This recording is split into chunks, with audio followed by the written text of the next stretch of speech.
Hey everybody, this is the Sliders Review, and since it's Women's History Month, I'm here today to talk to you about Harlots, Season 1, Episode 1. Harlots is a very, very good show on Hulu. It's a British show. I've been wanting to talk about this show for the longest time. I've been putting it off because I've been doing other stuff, and I have briefly mentioned the name in one of my much older videos and stuff.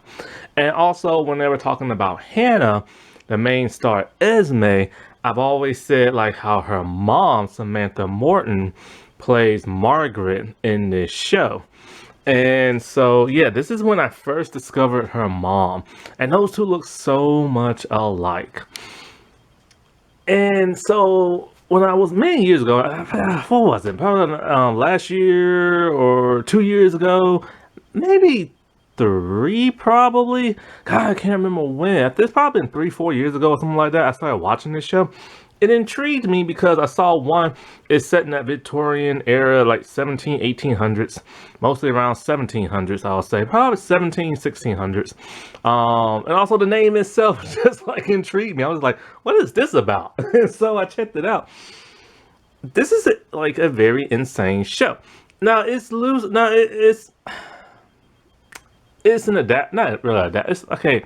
It's fictional, but it has elements of real life stuff in there. Oh, what women and men were like in this time period, and what women prostitutes were like. This show, of course, by its name, is Harlots. It's about prostitutes. And it's really crazy, what all they used to go through, how they used to dress, how they used to operate. It's not that different from today and everything, to tell you the truth. And of course, as you know, prostitution is the oldest profession and everything. It's been around since time began and everything, because there's always horny men who's willing to give money to women when women weren't allowed to have jobs like men. And so women use their bodies to get ahead in life. And that's what this show is about. And so, it's interesting. The first 15 minutes of watching this show is just insane. They dive you deep into what this dive you deep.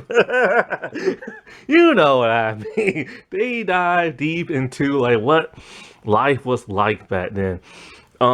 Yes, there is a lot of clicketing, clacketing going on. A lot, and I mean a lot. But then just the first couple of seconds of the camera moving along, you see people doing it in the stagecoach wagons and stuff, and the carriages and everything. So basically what it is parts of town like this, they will have a section of town blocked off, and that's where all the whorehouses would be at. And there will be people in actual brothels in the house.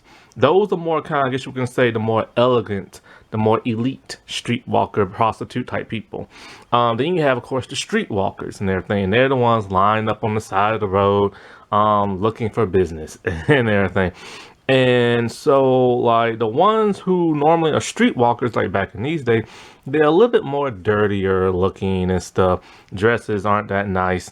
Not much different than what you'll see today and everything. And then, of course, the ones in the brothel are the more high-end, more glamorous looking ones and stuff. The inside of the houses look like crap, but they don't care, because people just want to, go jizzy pop and everything.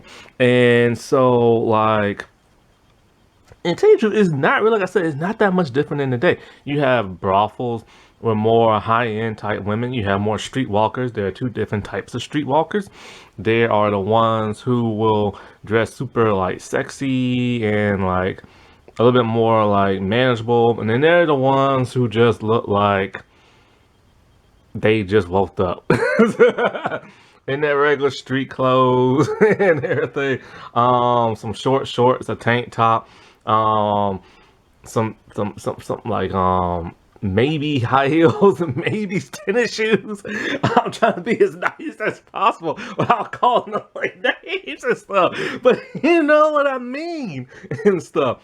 And so like in just the first couple of minutes, you see like a woman named Emily. She's one of the main cast members. She's like literally just sitting in a chair, talking to everybody, cleaning herself down there and stuff. Because the dude just like, what's him calling her? And I gotta say, with all the like clickety clacking that's going around in this show, and like back in the old days, who is really related to who? You know what I'm saying? Who really knew who their baby daddies were and stuff? For all you know, the person down the street could be related to you. For all you know, like the person you're married to could be like your distant cousin or something like that. And not to mention over here in America, because people in England are technically our international cousins and everything. Because a lot of people came from over from Europe and stuff. We got family members over there too, and we don't know who our relatives are because a lot of people are have mixtures in their family. It's just not one race there. Like we have a little bit of everything, and then of course, if you're like a person of color, then you got like people from like African countries and also European countries, and it's like who are we really related to? You know what I'm saying? Now, one thing I want to point out about the show is the scenery. It looks so real. Like it looks like mid 1700s, which the year the show is based off on. And everything about this show looks so realistic. I've seen tons of shows and set like in the 1800s and this and that. I've seen a couple in the 1700s, but my God, this takes the cake. Like when you just see every scene, it just looks like it could like you can just like walk through like the TV screen and like live in that time era and stuff. So they did a really good job production wise on the aesthetic look of the show.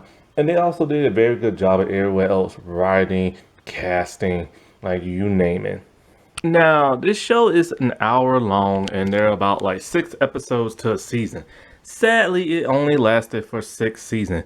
Samantha Morton said that the show was commissioned for 3 seasons, which makes about sense because that's how like most like European shows last. Sometimes they last a little bit longer. Called the Midwife is now in its like 11 or 12 seasons. So I truly believe that if season 3 was a bit better, it probably would have gotten like another season. However, season 3 was slightly disappointing because like one of the main stars dies. Samantha had to get written off for half of the show so she can go over to America and film The Walking Dead playing Alpha. And so like, with 2 of your main stars gone and then one coming back halfway in and all this crazy stuff happened. Plus not only that, but they got rid of half. They wrote off half of their main cast and brought in a bunch of new people. Nobody wants that.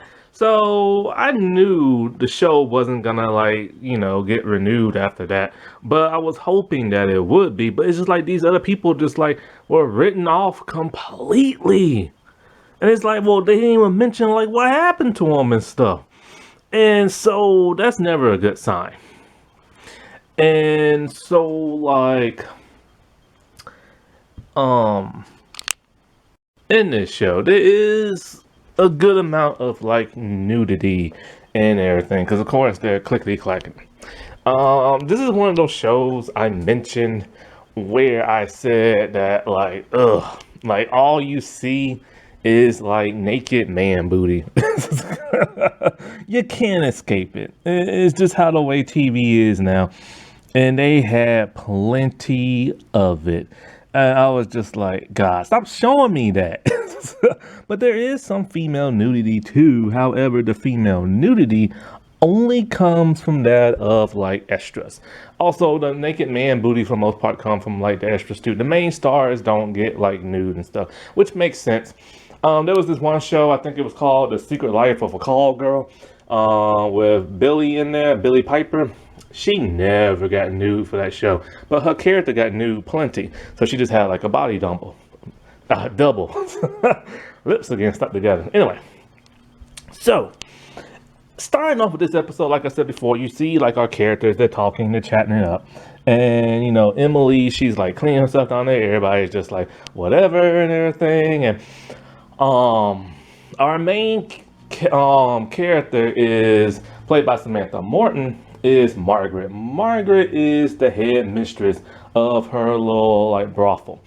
Her place is not that clean. It's like a dirty, rundown building, and like the bad part of town where all the like prostitutes be at and stuff.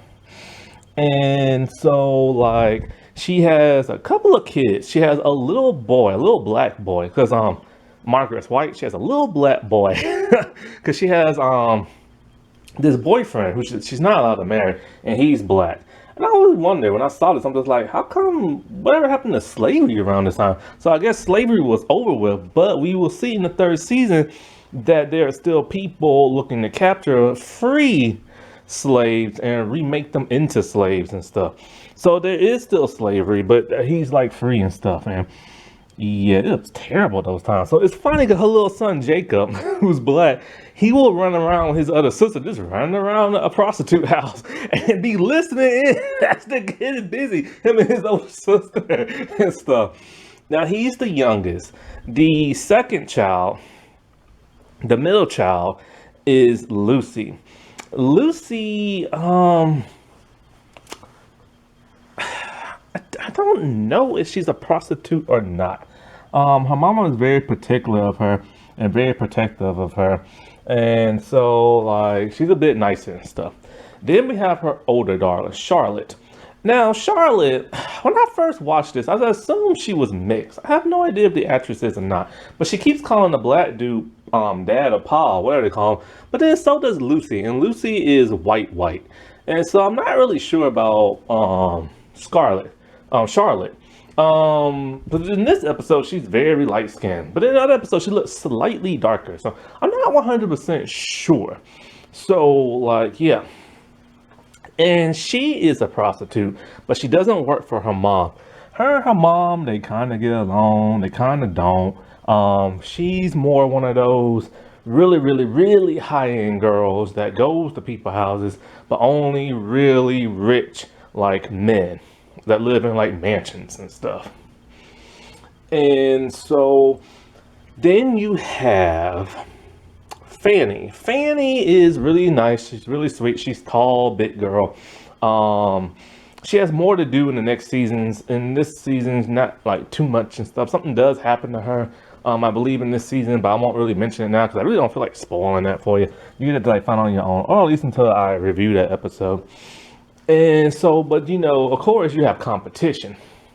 And that competition comes in the form of Miss Quigley. Miss Quigley, she is much older than that of Margaret. She lives on the other side of town and like this big fancy house mansion type thing.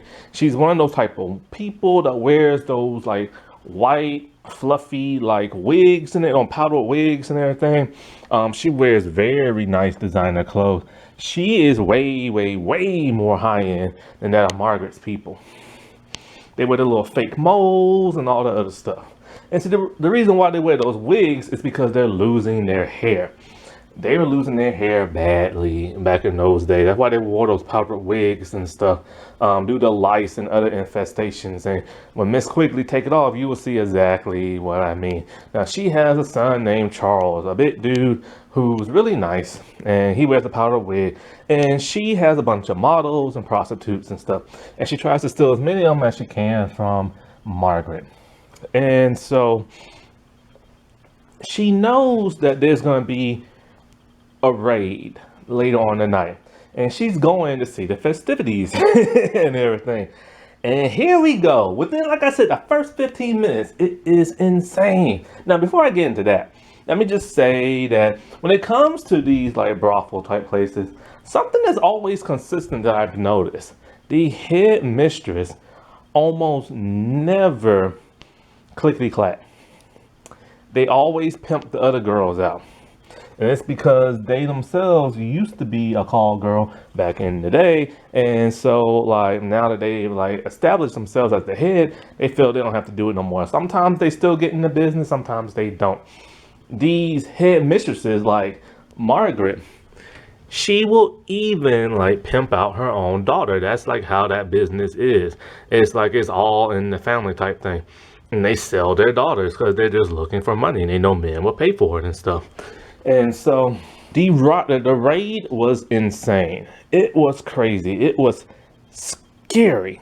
And this is all staged, of course, because of the show. But just think about how it was back in the day. Now, of course, prostitution is illegal. So here comes the constable. And the constable is like the police. Well, they're led by a headstrong religious woman and her daughter. I forget their names, but they play an important role in the first 2 seasons. But then they got written out in the 3rd for some bizarre reason. So her mother's there preaching the word of God, talking about how this is an abomination and how we have to stop this. You see a group of men.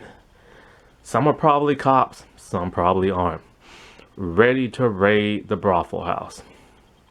They have their torches, they're geared up, and they're ready to storm. And storm they do. They storm the streets at first, rounding up all the women they can find. They don't care about the men, they just want the women. So you see all these topless women lined up in a row, being dragged to their feet and knees and stuff. And they're screaming and they're hollering, they're getting pulled by the hair. And so, of course, this alerts Margaret's place. So they're trying to like clean themselves up as much as possible, get the men out, because if they're caught like whoring around and everything, they're going to jail. So they're doing their best to do that. Emily's all like, we should just run. And Margaret tells her no, because if you run, you'll get raped and everything. Because even though those men are there to arrest those women for prostitution, they will still get themselves some. And so she dresses Lucy up as a man in man's clothes and tell her to like go find Charlotte and tell her what happened, because they know they're not going to be able to escape the hand of the law. They try, but they get arrested as well. And as like Lucy is trying to make her way through, she sees a woman on the ground, head bloody, with a hole in the side of her head from being hit repeatedly and stuff. These men were ruthless. Lucy was able to make it out okay, and she slept in like a barn. And when she made her way to like that mansion house, she found like Charlotte. And this is just the first 15 minutes and stuff. So when Margaret Wells is like in court and everything, it's kind of how you would expect the old school court house to be. It's like an angry judge, it's tons of people banging and shouting. Now the woman, the holy woman, is named Florence.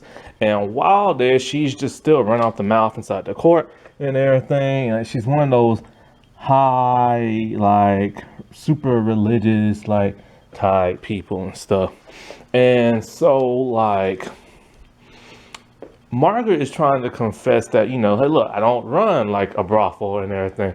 I have a high-end house and blah, blah, blah, stuff like that. And people just live with me. And the judge is all like, I have witnesses that says you have like a whorehouse. And she was like, I want to know these names. He's all like, the court is not permitted to let you know these names. This is how messed up these court systems were back then. It's like, they will accuse and blame people of stuff, and when they say they have like witnesses and proof and all this and stuff, they won't show it to nobody. So it's kind of like, how do you know they're telling the truth or not? A lot of people used to go to jail for like nothing, or die for nothing, and didn't even do nothing back in those days. But we know Margaret is lying, so and so in comes Charlotte, and Margaret does not want her there at all. And Charlotte is trying to like, you know, testify for her mom, talking about, oh, you know, my mom, even though she is running a whorehouse and everything, she's very like a good woman, you know, and all this other stuff, and her girls are good and blah blah blah blah blah. And so so of course here comes Margaret talking about, I don't have no whorehouse, and here her daughter talking about, you do have one. So she's screwed. She has to pay 100 shillings and everything. And the judge tells her, if I see you here again, I'll have you whipped in front of everybody. And so Florence is all like, that's not enough. You need more punishment and all this other stuff. So then on the carriage ride back, It's funny because Margaret tried to say, like, I pay my taxes. They don't care. And what's so crazy is that a lot of these people, like, who be at these whorehouses and stuff, they are just regular men. And they're also like cops, judges, and everything else. We saw a reporter there at the courthouse. He was also at the whorehouse and everything, butt naked, doing Emily and stuff. And so, like, on the carriage ride that, um, whew, Margaret and Charlotte have a very heated discussion and everything. Charlotte says she'll pay the 100 shillings and everything. Margaret doesn't want her to. And she's all like, because it's been a guy that she was with, well, he wants to marry her. He's in love with her. But he gave her a pineapple, like, I think of you as a pineapple. She doesn't want to marry this man.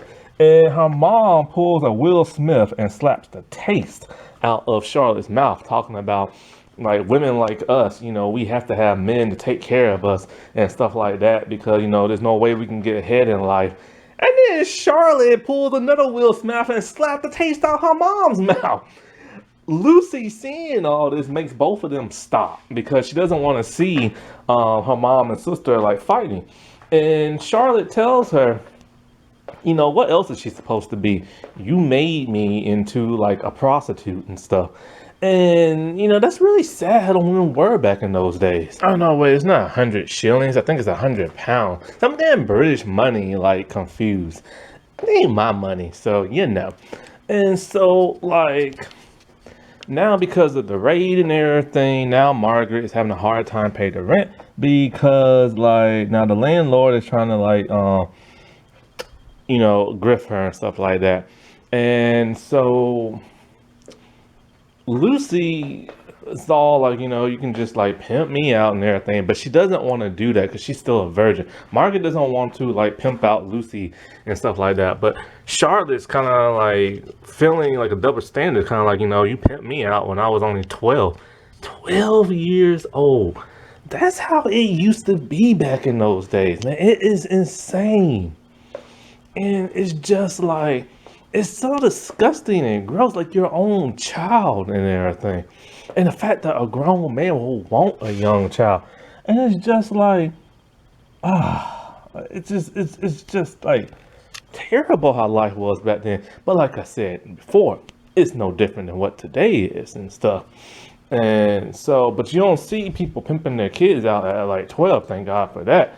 But yeah, it's just like we still have prostitutes around, and they say you're not supposed to like judge a prostitute or like a stripper or like a porn star and everything, because actually a lot of them are actually pretty nice, decent people that like I've had conversations with a couple of like models and porn stars like online, and I remember like back in the day when I was in college, I used to talk to people online on like chats and on Messenger, and I've talked to at least probably 3 prostitutes, like all living in the United States somewhere, and they're nice people. But then I stopped and thought to myself, why are you doing this? This isn't like the old days. You can easily find a job nowadays. And of course, the excuse is always this pays more. I mean, just look at OnlyFans. Like people was like school teachers and cops, and now they quit their jobs because they make like 1,000 in a day just from doing like online stuff. And it's kind of like that and selling drugs. I wish people can get away from like prostitution and selling drugs and stuff. But sadly, the world, makes it harder for some of them to actually get like real decent paying jobs or just a regular job at that. And it's sad that they have to feel that's the only way they can support themselves, Now, you have to remember, Miss Quigley hates Margaret. I forget why exactly. I think Margaret used to be one of her working girls, but then decided to branch off on her own, I believe. And so she has other homes in town. One is which is across the street from that of Margaret's. And she puts up Florence and her daughter there. And Florence knows exactly who Miss Quigley is. She knows that she's a mistress and stuff. And so basically what it is Quigley wants Margaret to go down hard. She wants Florence and her daughter to spy on her and all kind of other stuff, Now it's interesting because the man that is in love with Charlotte, he wants the contract to, like, have her be his and all this other stuff, but he cross dresses. And so his butler dude shows him a newspaper that talks about something Charlotte has been doing. She's been lying, saying that she's only been out like a couple of times a night doing something or another. And he finds out it's like every night. He is not too happy because basically he knows she's messing around and other stuff. Now, Nancy. Nancy is a very interesting character. She's a dominatrix. A dominatrix who dresses like a man. And so she has kind of like these tomboyish kind of ways and stuff. And she works also with that in the house of Margaret. And so basically when a man's like doing a woman, sometimes she'll just walk in and just start smacking the man on the butt, putting like bruise marks like all on like his backside and stuff. Now her and Margaret, they have a history together. They're both bi and everything. And even though, like, Margaret is with that one dude. Now, Nancy, she suspects that this is a little too fishy. The moment Margaret starts to get up in life, it all comes crashing down with the constable. She thinks that Margaret has an enemy. She doesn't know it's Miss Quigley yet. Now, Emily, on the other hand, after the whole raid, she is constantly bad-mouthing Margaret, talking about how she hates working there and all this other stuff. She turns turncoat and heads over to Miss Quigley's place, looking for a job over there. And she is taken, smitten by that of Charles, Miss Quigley's son. So you know what's probably going to happen now. Now, Miss Quigley, she has a certain, like, taste. Remember how I said she's more high-end than that of, like, Margaret? See, Margaret girls, they dress nice, but, like, poor people nice, And so when you see Emily dress compared to the other people, she looked like she just literally just came off the street. And because Miss Quigley only likes a higher caliber of people. And so Quigley tells her, she wants a girl with class. And that's not Emily. But then when Emily mentions that, she's one of Margaret's best one of Margaret's best working girls, oh, Miss Quigley eyes illuminated. And she's all like, I will pay whatever debt you owe to that of Margaret, and you can come start working for me. And then the debt you owe her, you just reimburse me back and everything. And so she looks at, she's like, I need some better clothes and this and that. And then she locks her in a room and tells her, I'll have you working like a black. I'm not quite sure what that means. I'm only going to assume that means like a black person. Because there are black people, like I said, who are in this show. And there are some that are prostitutes as well. And so that's the only thing I can think about. And so the dude, he does not want Charlotte anymore. When she comes back, he lets her have it. So as Lucy is all dolled up, looking like Cinderella, her mom comes in and we get a little bit of her backstory. We find out that when Margaret was only 10 years old, her mom sold her for a pair of shoes. And everything. And so as she gives her daughter like these pair of yellow shoes and everything, she was talking about how this woman took her in. This woman fed her, clothed her and everything, kept her warm. But then the lady put her into a life of prostitution at the age of 10. This woman was Miss Quigley. And so, like, at that young of an age, and older men would, like, get them and stuff. It's disgusting. And so she tells Lucy how she never wanted this life for her. She gave her a good education, like, with the money that she had for prostituting. She gave Lucy like an education, always kept her clean, always tried to keep her away from being like a prostitute and everything. And now sadly, because she can't pay rent and pay that £100, she is now forced to do what she does not want to have. And so both mistresses are at like this opera, right? And the guy that used to have Charlotte, he doesn't want nothing to do with her. I believe this man is his father, and he wants Lucy bad because she's young and a virgin. The man is so disgusting. And I think he also at one point had Charlotte at one time. And so Lucy just starts crying because she doesn't want to do this, you know? Like she really just don't. And so, but this makes her even more likable to the men, and they want her even more now. So anyways, Nancy sent a woman to go to talk to Margaret.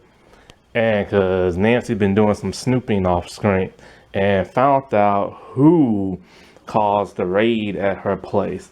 It's Quigley. And ooh, Margaret confronts her. So the guy who's like a lord, whatever those are in England, like he wants Lucy. And he wants more than what that dude is gonna pay. And so Lucy has no choice but to do it because they need money for the rent. Margaret goes to Charlotte and she's just like, you know, take this man back and everything. Like, because the thing is, Charlotte just doesn't want to be married to this man. You know what I'm saying? And this man now doesn't want Charlotte no more, but he still yearns for her a little bit. But she just doesn't want him and stuff. And so her mom keeps trying to persuade her. But, you know, Charlotte's just not having none of it. So sadly, Lucy loses it to this man. But he's so pissed off and frustrated, he can't quite perform and has to stop. And so he tells her because he couldn't finish, he's not going to pay. He'll only pay half.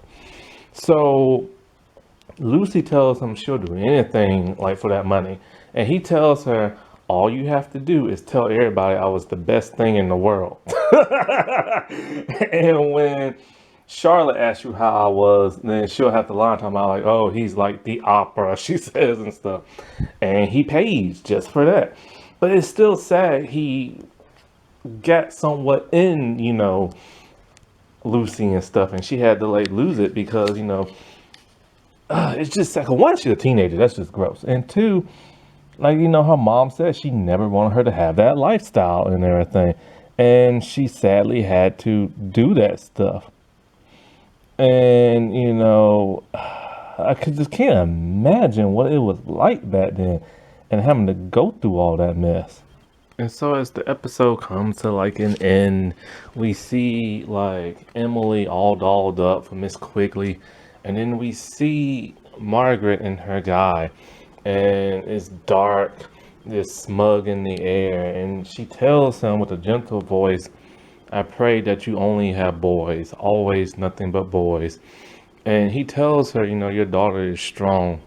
And then she just talks about how like this town is like so terrible and how it would eat you up and everything. And man, like you think people like nowadays have it bad. Just think about what it was like back in those days and stuff when you really had to like struggle and stuff. Because if you didn't, you ended up on the street or you end up in a working house, and you don't want to end up in a working house.